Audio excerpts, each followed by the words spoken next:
Hello learner, my name is Ruchi Gupta. Welcome to my channel Ruchi echo classes. इस video में जो है कि हम पेपर 1 के टॉपिक मैथमेटिकल रीजनिंग के बारे में पढ़ेंगे। पेपर 1 में जो है कि मैथमेटिकल रीजनिंग और डाटा इंटरप्रिटेशन, लॉजिकल रीजनिंग, ये सारे बहुत ही इंपॉर्टेंट टॉपिक है। इसमें से क्वेश्चन पूछते हैं। तो मैथमेटिकल रीजनिंग बहुत ही ईजी होता है। अगर हम इसके प्रोसेस को समझ ले, पैटर्न को, तो हम जो है कि मार्क्स जो है कि आसानी से ले सकते हैं, तो कलेक्ट कर सकते हैं। तो स्टार्ट करते हैं। कोडेड स्टेटमेंट से हम करेंगे। मैथमेटिकल रीजनिंग का टॉपिक है कोडेड स्टेटमेंट। हम उससे जो है कि अपना टॉपिक स्टार्ट करते हैं। तो शुरू करते हैं हम क्वेश्चन से। तो यहाँ पे दिया हुआ है in certain code language do re me means he is late. ठीक। Fa me La means he is early and so to do means he leaves soon. Which word in that language means late? ठीक। तो सबसे पहले हम इन तीनों को लिख लेते हैं कि कहाँ पे क्या दिया हुआ है। डू री मीन्स he is late, तो लिखते हैं हम।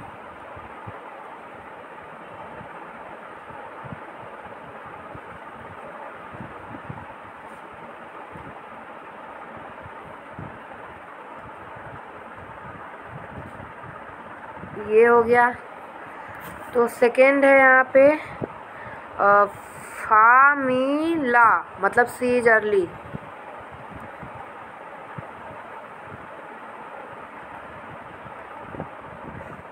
सी इज अर्ली। थर्ड देख लेते हैं, हमारा है so ti do, he live soon. So ti do, he lives सून।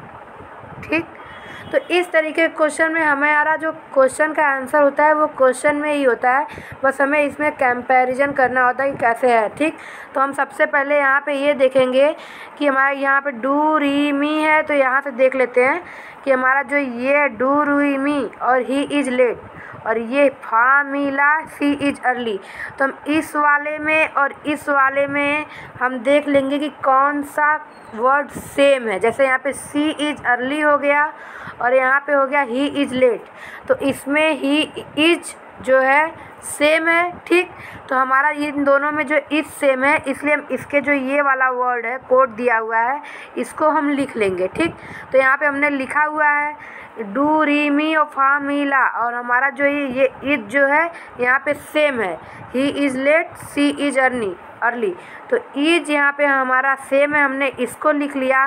तो और कोई चीज़ सेम नहीं है, यानी कि इसके कोड में भी सिर्फ इज वाला सेम होगा और बाकी सारी चीज़ें सेम नहीं होगी। तो हम इसका दो मिला लेते हैं। तो यहाँ पे दिया डू री मी और फामीला, यानी कि इज वाला सेम है, तो यहाँ पे मी वाला सेम हो गया। तो यहाँ पे इज का सेम, यहाँ का मी का सेम, तो यहाँ इज का हो जाएगा मी, क्योंकि यहाँ पे दोनों चीज़ें सेम है और बाकी सब डिफरेंट है। तो इज का हमें मी मिल गया। अब हम देखते हैं नेक्स्ट। तो नेक्स्ट क्या है कि कौन सा चीज़ किस में सेम है। तो ये देखते हैं, ही इज़ लेट यहाँ पे लिखा है, सी इज अर्ली है, यहाँ पे ही लिव्स सून है। ठीक। तो यहाँ पे ही और यहाँ का ही, ये दोनों मैच कर रहा है। तो हम ये तीसरा वाला और पहला वाला इनको लेके कंपैरिजन करेंगे। ठीक। तो ही लिव्स सून। ठीक। तो यहाँ दिया हुआ सो टी डू और यहाँ पे है do re me, he is late. तो यहाँ पे जो सेम होगी, यहाँ पे ही सेम है और बाकी सब अलग है। लिव सुन अलग है और इज लेट अलग है। ठीक। और यहाँ पे डू री मी और सो टी डू, यहाँ पे डू सेम है और बाकी सब अलग है, यानी कि डू का मतलब हो गया ही, क्योंकि जो इन दोनों में सेम है वही इन दोनों में सेम है, तो दोनों का मतलब एक हो गया। तो हमें इज का मतलब पता चल गया मी और डू का मतलब पता चल गया ही। तो हम बाकी देखते हैं क्या पूछा हुआ है हमारा। तो पूछा हुआ है which word in that language means late, मतलब कि लेट किसका मतलब है। तो यहाँ पे ही इज़ लेट को ले लेते हैं, क्योंकि लेट इसी जो है कि इसमें है, तो इसी सेंटेंस में है ही इज़ लेट।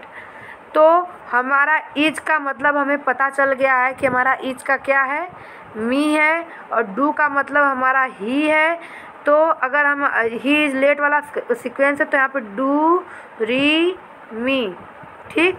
तो यहाँ पे जो है कि मी जो है कि हमारा हो गया लेट, इज हो गया, ही हो गया हमारा डू, तो बचा क्या री, री बचा है, यहाँ पे लेट बचा है, तो लेट का मतलब हो जाएगा री। हमारा इस तरह से आंसर हो गया री। अगर आपको जो है क्वेश्चन ना समझ में आए या कहीं पे भी ना समझ में आए तो आप कमेंट सेक्शन पे कमेंट कर दीजिएगा, हम फिर से इसको जो है सॉल्व कर लेंगे और आपको मैं बता दूंगी आपके जो है डाउट्स। ठीक, अब तो नेक्स्ट क्वेश्चन करते हैं इसी कोडेड वाले का। इन अ सर्टेन कोड जो कारा मीन्स गो फॉर वॉक। ठीक, एक आप देख लीजिए यहाँ पे गो फॉर वॉक।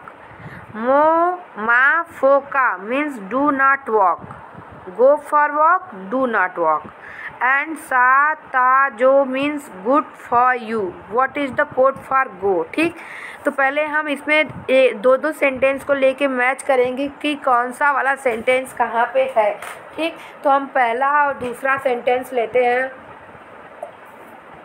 तो गो फॉर वॉक लेंगे और जो है डू नॉट वॉक, इसमें दो एक चीज़ सेम है, वॉक। यहाँ पे भी वॉक है और यहाँ पे भी वॉक है। ठीक, तो अगर हमारा यहाँ पे भी वॉक है, यहाँ पे भी वॉक है और इन दोनों में बाकी दो के अलग अलग है, तो इनके जो कोड वर्ड हैं, कोड सेंटेंस है, उनमें भी जो है कि वॉक का हमारा सेम होगा, बाकी सब अलग अलग। तो जो दोनों में सेम होगा वही वॉक का होगा। तो यहाँ पे देखते हैं जो कारा और मा फो का, तो इसमें का जो है हमारा सेम है। ठीक, यहाँ पे हमारा का सेम है, यहाँ पे वॉक सेम है, तो हमारा यहाँ का हो जाएगा वॉक। ठीक, तो अब हम जो है कि दूसरा सेंटेंस का देखते हैं, good for you and go for you. ठीक, तो हम यहाँ पे गो फॉर यू वॉक है और यहाँ पे गुड फॉर यू है, तो हम जो है कि यहाँ पे गो गुड से मिलता नहीं, यहाँ पे केवल फॉर मैच कर रहा है ये। ठीक, तो हम पहला और तीसरा सेंटेंस ले लेंगे। तो यहाँ पे देखेंगे सा ता जो और जो कारा, यानी कि यहाँ पे जो है वो हमारा फार के लिए है। ठीक, यहाँ पे देखिए इस वाले सेंटेंस में गो अलग है, वॉक अलग है, यहाँ फॉर सेम है। यहाँ पे भी गुड फॉर यू में फॉर सेम, बाकी सब अलग अलग है। और इसी तरह इस सेंटेंस में और इस सेंटेंस में बाकी सब अलग है, केवल जो सेम है। तो हमें जो का यहाँ पे, क्योंकि फार इसमें सेम है फर्स्ट और थर्ड में, तो फर्स्ट और थर्ड में का जो सेम है, तो इसका मतलब ये हो जाएगा।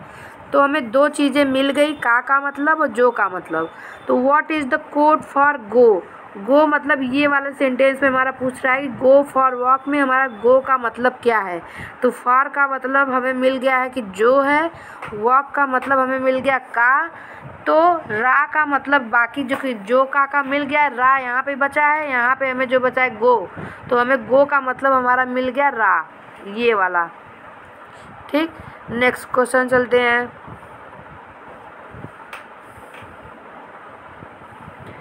If rain is water, water is road, road is cloud, cloud is sky, sky is sea and sea is path. Where do aeroplanes fly? ठीक, तो हमारा जो है कि यहाँ पे दिया हुआ है कि हमारा फ्लाई एरोप्लेन हमारा कहाँ पे उड़ेगा। ठीक, तो इसमें ये दिया हुआ है कि बारिश जो है कि पानी है। ठीक, और पानी जो सड़क है, सड़क जो कि बादल है और बादल आसमान है, आसमान समुद्र है और समुद्र जो कि रास्ता है। तो हमारा जो एरोप्लेन कहाँ पे उड़ेगा ये इसने पूछा है। तो जनरली हम देखते हैं एरोप्लेन हमारा कहाँ उड़ता है, आसमान में, स्काई में। तो यहाँ पे इसने स्काई, क्योंकि हमारा जो मेन आंसर है कि एरोप्लेन उड़ता कहाँ है, तो वो आसमान में उड़ता है। अगर हमारा एरोप्लेन आसमान में उड़ता है तो इसने यहाँ पे बता दिया कि क्लाउड इज स्काई, हमारा बादल जो है वो आसमान है और आसमान जो है वो समुद्र है। ठीक, तो हमारा जो बादल जो अब हमारा एरोप्लेन उड़ता है वो आसमान में उड़ता है तो हम स्काई को लेंगे, क्योंकि यहाँ पे ये बादल को एज्यूम कर रहा है कि ये आसमान है, और आसमान को एज्यूम कर रहा है कि ये हमारा सी यानी समुद्र है। ठीक, तो हमें तो मेन आसमान चाहिए, तो हम देखते हैं कि आसमान को इसने क्या एज्यूम किया है। तो इसने आसमान को जो है समुद्र एज्यूम किया है, और समुद्र को रास्ता, तो हमें इसको लेना है। तो यहाँ पे दिया है रोड, क्लाउड, वाटर, सी। तो हमारा जो है कि एरोप्लेन आसमान में उड़ता है और इसने आसमान को जो है समुद्र एज्यूम किया है, इसलिए ये हमारा आंसर यहाँ पे सी होगा। ठीक, अब हम चलते हैं नेक्स्ट क्वेश्चन के लिए।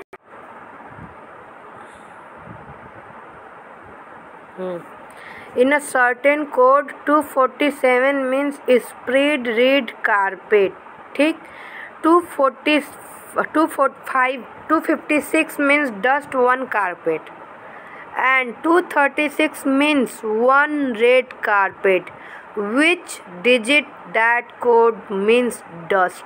Okay, तो हम इस वाले को लेके चलते हैं, क्योंकि हमें डस्ट का मतलब जानना है, तो हम इस वाले सेंटेंस को लेके चलेंगे, डस्ट वन कारपेट। ठीक, तो हमें डस्ट का मतलब निकालना है, यानी हमारा वन और कारपेट का मतलब दिया हुआ है इन तीनों सेंटेंस का। ठीक, तो हम देखते हैं कि वन किस में है और कारपेट किस में है।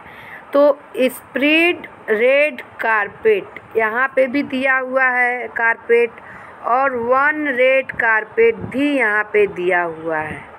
ठीक, तो हम स्टार्ट करते हैं इसी वाले से कि स्प्रेड रेड कारपेट और डस्ट वन कारपेट। तो यहाँ पे कारपेट सेम है, और यहाँ पे 256 और 247 में 2 सेम है। ठीक, तो हम 2 का मतलब कारपेट रख लेते हैं, क्योंकि यहाँ पे जो है कि वन और डस्ट अलग है, स्प्रेड और रेड अलग है, लेकिन कारपेट सेम है, और यहाँ पे 2 केवल सेम है, बाकी सब अलग है। तो 2 का मतलब हमने कारपेट रख लिया। ठीक, अब हम यहाँ पे देखते हैं डस्ट वन कारपेट और वन रेड कारपेट।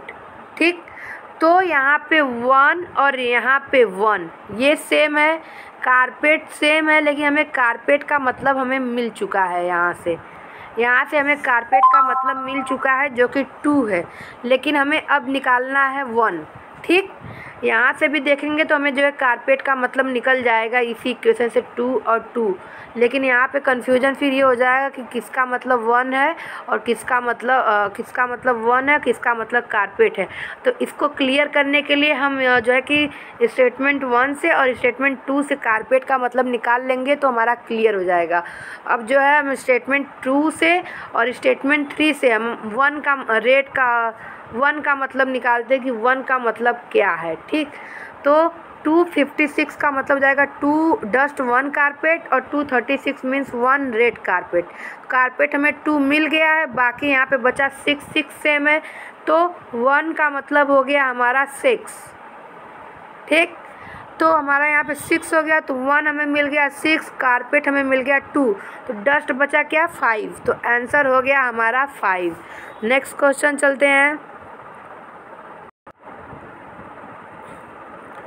तो स्टार्ट करते हैं इस क्वेश्चन को। इसमें दिया हुआ है in a certain code language Serbia is a cold place is written as a cold is place Serbia. ठीक, in the same code water freezes to ice here is written as freezes here ice to water. How cover 10% of earth will be written. तो हम यहाँ पे देखते हैं कि अगर हम सर्बिया को इसको लिख करके इसको मैच करते हैं कि किस तरीके से है, तो यहाँ पे सर्बिया लास्ट में हो गया है, अ कोल्ड पहले हो गया, इज अ प्लेस। तो अगर हम इसके वर्ड को देखें तो हमारा ये अल्फ़ाबेटिकल सीरीज़ है। यहाँ पे देखिए ये सेंटेंस है, इसको जो है अल्फ़ाबेटिकल में लगाया, यानी कि पहले ए आता है, फिर सारे वर्ड जो स्टार्ट है, जिनके वर्ड स्टार्टिंग वर्ड है, उनको अल्फ़ाबेटिकल वर्ड से लगाया है। तो यहाँ पे पहले ए आता है, तो इस वजह से यहाँ पे पहले ए लगाया। यहाँ के बी के बाद सी आता है, इसलिए इसने कोल्ड लगा दिया। फिर यहाँ पे इज आया है, फिर पी है, फिर यस है। ठीक, A B C D E F ऐसे सीक्वेंस में लगा है। उसी तरह इसका देखते हैं, water freezes to ice here. तो freezes here ice to water, तो यहाँ पे पहले एफ फिर जी फिर एच, तो इन दोनों को लगाया I, J K L M N O P Q R S T, फिर इसके बाद ये, यानी कि अल्फ़ाबेटिकल में लगा रहा है। तो पूछ रहा है कवर्स 10% ऑफ अर्थ, तो हम करेंगे सी आएगा, सी डी फिर ई आएगा, ई के बाद आएगा एफ जी एच, परसेंट तो एक ही में है इसीलिए जी H I J K L M N ओ, यानी कि कवर्स अर्थ ऑफ परसेंट 10। ये हमारा आंसर हो गया। ठीक, तो अगर आपको वीडियो पसंद आया तो चैनल को लाइक कीजिए, सब्सक्राइब कीजिए और बेल आइकन को प्रेस करना ना भूलिए, जिससे आपको आने वाली वीडियो की नोटिफिकेशन मिल जाए। और अगर आपको किसी भी क्वेश्चन में डाउट हो तो कमेंट सेक्शन में कमेंट कर दीजिए, मैं आपका डाउट क्लियर कर दूँगी। Thank you so much.